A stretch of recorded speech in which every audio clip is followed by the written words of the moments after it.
What's up, guys? It's Coach Grant with First Down Training, and today we're going to be breaking down 3 different types of HESI releases. So we're going to be talking about these 3 hesitation releases, the mechanics behind it, the exact foot placement you should do, and when to use these types of releases. So I hope this video helps you guys out. I hope it could teach you a few new things and give you some value. But also, fellas, if you're a wide receiver and you want to learn how you can improve your route running in only 10 days, check out that very first link in the description below for our 10-day wide receiver route running training schedule. We give you over probably 50 plus different drills you could do on a 2-week schedule. We map out sets, reps, and we give you a video example of each drill. So I hope this video can get you some value. Check out that very first link below if you're interested, fellas. Let's get started. So now, this first release, we can't talk about HESI releases without going over Davante Adams, right? So we're going to be talking about this slide and go release, okay? So he's going to slide to the outside and go. This is made famous by Davante Adams, and it's so great, and we're going to talk about why. So he comes off the ball, does this little kick step, hesitates, gets that DB to sit to the inside, and wins on that fade. So let's talk about the mechanics of the release first. Then we'll talk about when to use it. So you see how when he's in his stance, very balanced stance, got good amount of weight on his front foot. Watch what his back foot does. He does this kind of kick step. Some people call that maybe like a gather step. I call it a kick step because you are kicking behind your frame.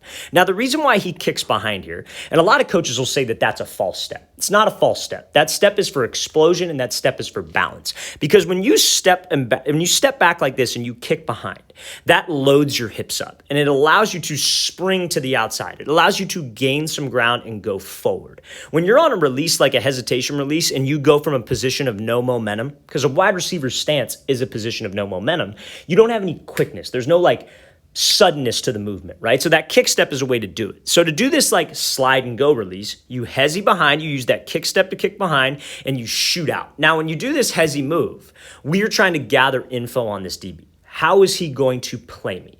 So there's a couple different ways you can do this. So we want to come off the ball. We use that kick step. We're nice and patient with my slide. Like I said, I am gathering info. How is he going to play? Is he going to jump to the outside? Is he going to sit to the inside? Is he going to open up? What is he going to do? And that forces me to react. As a wide receiver, when it comes to a HESI release, you have to come off the ball with a plan, but also a reactionary plan. I see his leverage. I'm ready to operate. I'm ready to give a move. But then if he reacts a different way, I got to be prepared with a reaction to what he does. So when we come off the ball here, we would like to use this slide and go when he's inside shape. Now, I know a lot of you hear me talk about, oh, you want to attack his leverage. You want to get into him.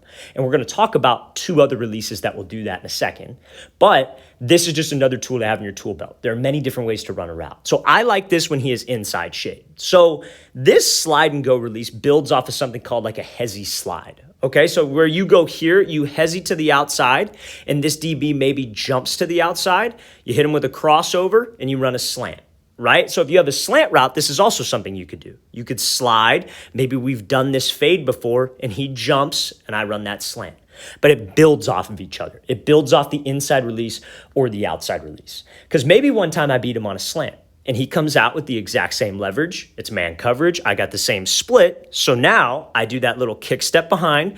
I hesi, I slide to the outside. This DB sits because maybe he's expecting slant and I can just take off. But you see the change in tempo, the patience he has off the ball gets that DB to stop his feet. And that's what can get me an extra step on this guy. That is textbook right there from Davante Adams on that hesi skip. Now, some of you may ask me, well, what if the DB jumps? What if he doesn't sit to the inside? Because let's say maybe we've done this, we've slid, and this DB jumped, and I won on a slant. But let's say he does the exact same thing. You still have to run a fade. You can't just change the route. So let's say he slides to the outside, and that's the great part about this release. You have that because you slowed the tempo down, you have that time to read him. You have that time to react off of what he does. So let's say I slide to the outside, I'm being patient, but he jumps and I got to run a fade. Okay, that's fine. I could just put the brakes on, take the inside release, stack, and I'm back on my fade.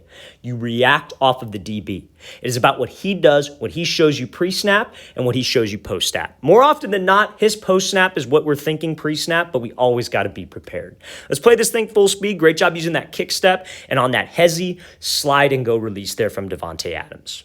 All right, so now I call this like a hesi skip crossover. So pretty much what you're going to be doing is this is the same inside shade look that we had. This is a fade route, but instead of kicking behind, he is going to use his back foot as I call it like a gather step or maybe like a jab step, and he is reaching with the front foot. So it's like a hesi skip and then a crossover. So same idea. I'm going to talk about the mechanics of the movement, and then we'll break down when to use this. So we come off here. You see his back foot punches, and then he attacks him, gives that crossover. And you see he's keeping his head down, and he wins on that fade by having late hands. So let's talk about this move. So he goes here. Now, there are different ways to do this move, but pretty much what he decides to do is he's in a stance, again, 70% on that front leg. He's going to use his back foot to jab and to push off of that back foot and then reach with the front foot to gain ground. So if you're going to think about doing this release, you're in your receiver stance, your back foot literally steps in the grass. You take a step with the back foot and you push off of it and reach with your front foot. That will help you gain ground and get into this DB's cushion, which is what we want to do. So look at his front foot. He steps and he's pushing off of this. And now he is going to reach with the front foot. It is a step, push, and reach. And when you could get that momentum, the whole reason we take this step instead of just hopping there is because it gives you momentum. That punch step with the back foot shoots you towards the DB. So he takes that punch step, and now he's got some momentum. Now he can actually close the cushion with the DB. Now, after you take that punch step, we want to take a couple gather steps because those gather steps get your feet inside of your frame. A lot of people on this like hesi skip crossover, they'll do this movement, but then as soon as they reach with this front foot, their base gets super wide. And when your base is super wide, it's harder for you to sell your cuts. But when you take these kind of gather steps in between, we punch, we reach, and we take these gather steps inside of my frame, that allows me to throw that crossover. And I could give a hard jab. I could actually sell to the inside. If your base is already wide, you're not going to need to take a step like that.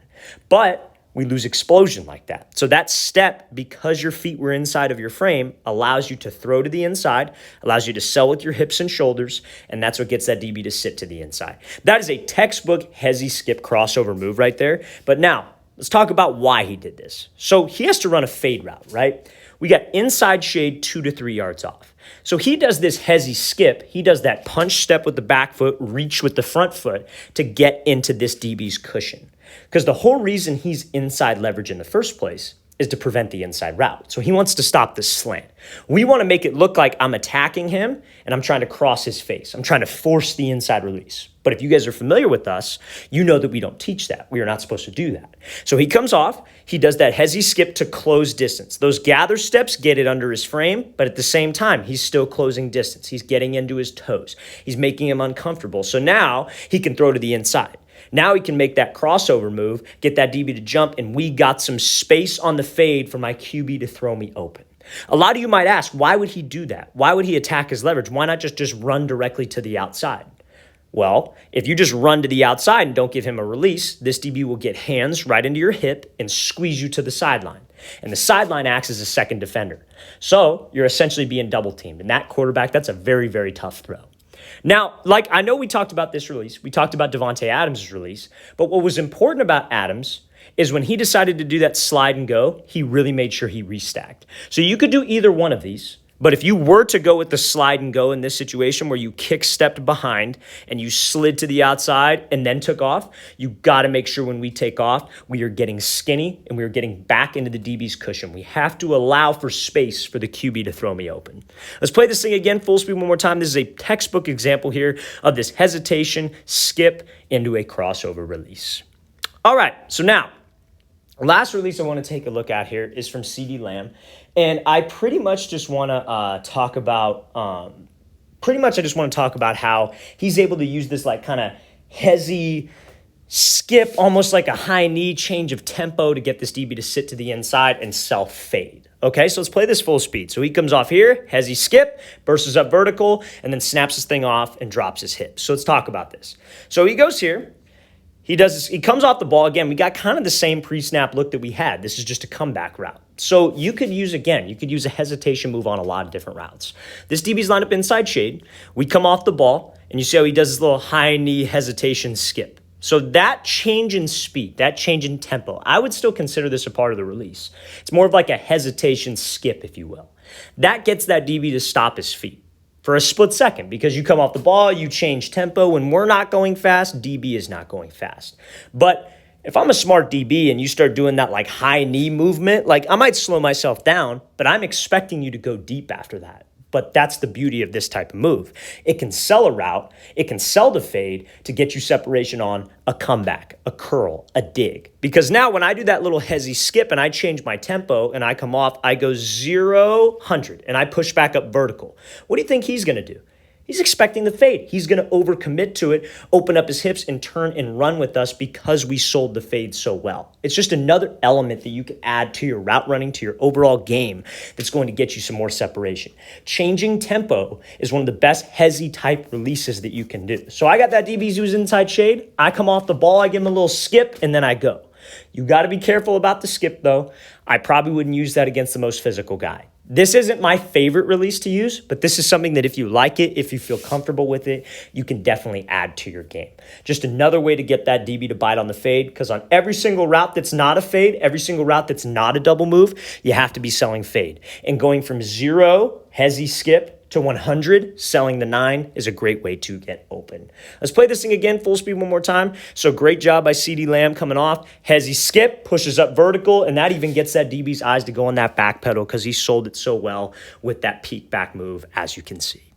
All right, fellas, I really want to thank you for watching. I really appreciate it. If you guys have any questions at all, don't hesitate to leave those in the comment section below. Always appreciate the feedback. It's always great to hear from you guys. You guys help keep the channel going, so we really appreciate it, you guys. And again, fellas, if you'd like to improve your route running in 10 days, check out that very first link in the description below for our 10-day wide receiver route running training schedule. I'll see you guys next time.